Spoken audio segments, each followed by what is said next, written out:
안녕하세요. 그림의 가족 여러분. 오늘 수요일 아침, 오늘도 이렇게 매일 한 말씀으로 오늘 하루를 시작하는 모든 분들에게 우리 어제부터 날씨가 좀 추워졌는데 이 쌀쌀함을 녹이고도 남을 만큼 주님의 따뜻한 사랑이 우리의 삶 가운데 충만하게 임하실 수 있기를 간절히 기원합니다. 자, 오늘 저희는 고린도전서 우리 13장 마지막입니다. 우리 11절에서 13절의 말씀으로 함께 이 아침 시작하도록 하겠습니다. 고린도전서 13장 11절에서 13절 말씀. 내가 어렸을 때에는 말하는 것이 어린아이와 같고 깨닫는 것이 어린아이와 같고 생각하는 것이 어린아이와 같다가 장성한 사람이 되어서는 어린아이의 일을 버렸노라. 우리가 지금은 거울로 보는 것 같이 희미하나 그때에는 얼굴과 얼굴을 대하여 볼 것이요. 지금은 내가 부분적으로 아나 그때에는 주께서 나를 아신 것 같이 내가 온전히 알리라. 그런즉 믿음, 소망, 사랑 이 세 가지는 항상 있을 것인데 그 중에 제일은 사랑이라. 아멘. 네, 어느 집사님 한 분이 집에서 하나님께 아주 간절하게 기도하셨습니다. 하나님, 제게 능력을 주시옵소서. 그래서 주님께서 맡겨주신 사명 충성스럽게 잘 감당할 수 있도록 함께 해 주시옵소서 소리내면서 아주 간절하게 기도했습니다. 그런데 옆에서 이렇게 잘 놀고 있던 그 딸아이가 갑자기 그녀의 소매자락을 붙들고 칭얼대기 시작합니다. 엄마, 인형이 망가졌어요. 인형 좀 고쳐주세요. 그런데 엄마는 모른 척하고 계속해서 더 큰 소리로 기도합니다. 아이는 더 옆에서 칭얼대기 시작합니다. 엄마, 인형이 망가졌어요. 빨리 고쳐주세요. 엄마가 화가 났습니다. 기도하다가 눈을 번쩍 뜨고는 고함을 지릅니다. 얘, 엄마가 지금 기도하고 있잖아.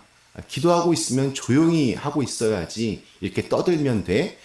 그 소리에 아이가 놀라서 엉엉 울기 시작합니다.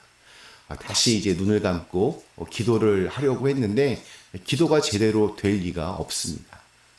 그런데 그때 그녀에게 성령의 감동이 왔습니다. 내가 이렇게 쉬운 일은 등한시하면서 그저 큰 것만 하나님께 요구하고 있었구나. 작은 것 일에도 충성하지 못하는 내가 어떻게 큰 일을 충성한다고 말할 수 있을까?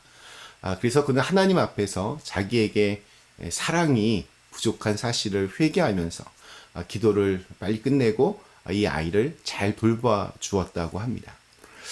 그 옛날 우리 고린도 교회의 상황도 비슷했습니다. 입으로는 주여 주여를 외쳤지만 또 겉으로 보기에는 아주 열심인 신앙을 가지고 있는 것처럼 그렇게 보였지만 그들의 모습은 정작 주님께서 원하시는 그런 모습이 아니었습니다. 함께 그리스도의 몸된 교회를 섬기며 주 안에서 한 지체된 형제 자매들을 사랑하지도 못하는데 어떻게 주님의 그 십자가 사랑의 그 은혜를 알 수가 있겠습니까?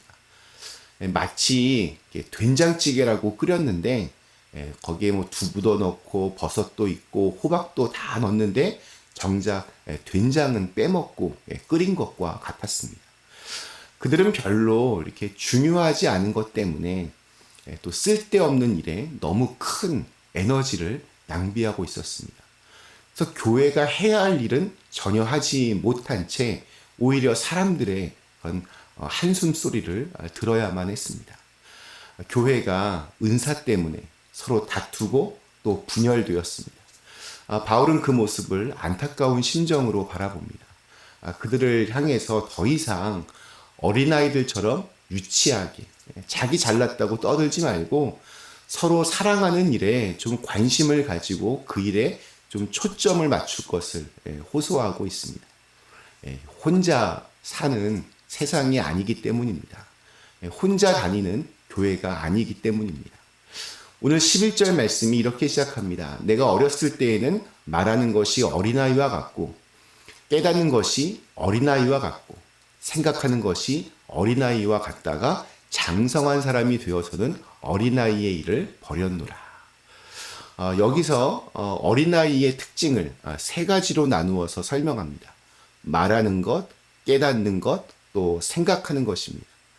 어린아이들에게서 볼 수 있는 아주 큰 특징 중에 하나는 자기 중심적입니다.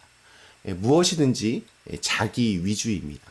말하는 것도 그렇고 깨닫는 것도 그렇고 생각하는 것도 다 마찬가지입니다. 아이이기 때문에 그렇습니다.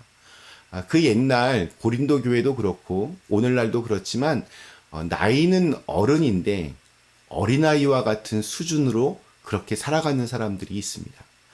자기의 말은 사람들이 무조건 들어야 하고 자기가 깨달은 것이 세상의 진리이고 또 자기가 생각하는 것이 언제나 옳다라고 그렇게 강요합니다. 그래서 그런 사람들이 함께 모이면 서로 다투고 싸울 수밖에 없습니다. 고린도 교회가 그랬고 또 오늘날 수많은 교회들이 그 전철을 밟고 있습니다. 어린아이와 성숙한 어른을 구별하는 분기점은 사랑입니다. 어릴 때는 뭐든지 나 위주로 하다가 이제 점점 장성하면서 사랑이 무엇인지를 알게 되면 비로소 다른 사람들을 이해하고 또 배려할 줄 아는 마음을 가지게 됩니다. 우리 뒤를 이어서 우리 12절 말씀, 우리가 지금 거울로 보는 것 같이 희미하나 그때는 얼굴과 얼굴을 대하여 볼 것이요 지금은 내가 부분적으로 아나 그때는 주께서 나를 아신 것 같이 내가 온전히 알리라.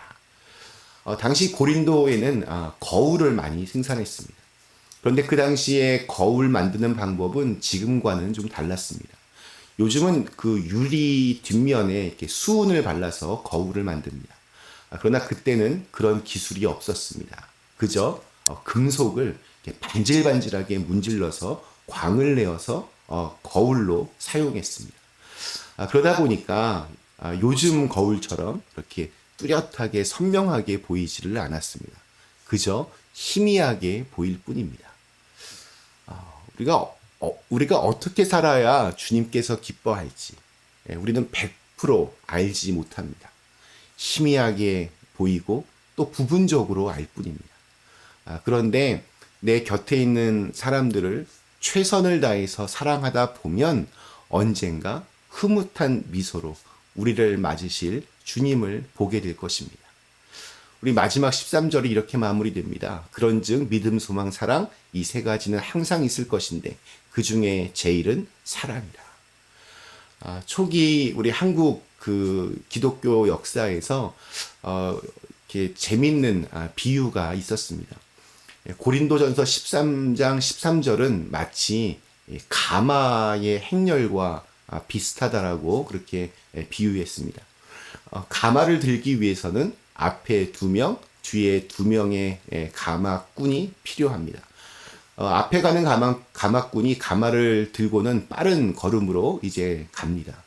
뒤에 있는 가마꾼은 사실 앞이 잘 보이지를 않습니다. 그럼에도 가마채를 들고 앞에 사람이 인도하는 대로 열심히 따라갑니다. 앞에 가는 가마꾼은 소망이며 또 뒤에 가는 가마꾼은 믿음입니다. 또 가마 안에 있는 신부는 사랑이라고 그렇게 비유합니다. 그래서 마침내 하늘나라에 들어가게 되면 소망은 다 이루어졌기 때문에 더 이상 필요치 않고 또 믿는 바도 다 성취되었으니 가마채는 이제 물립니다. 그리고 마침내 가마 안에 있던 사랑만이 천국에 들어간다는 것입니다. 영원한 나라에서 오직 필요한 것은 사랑입니다.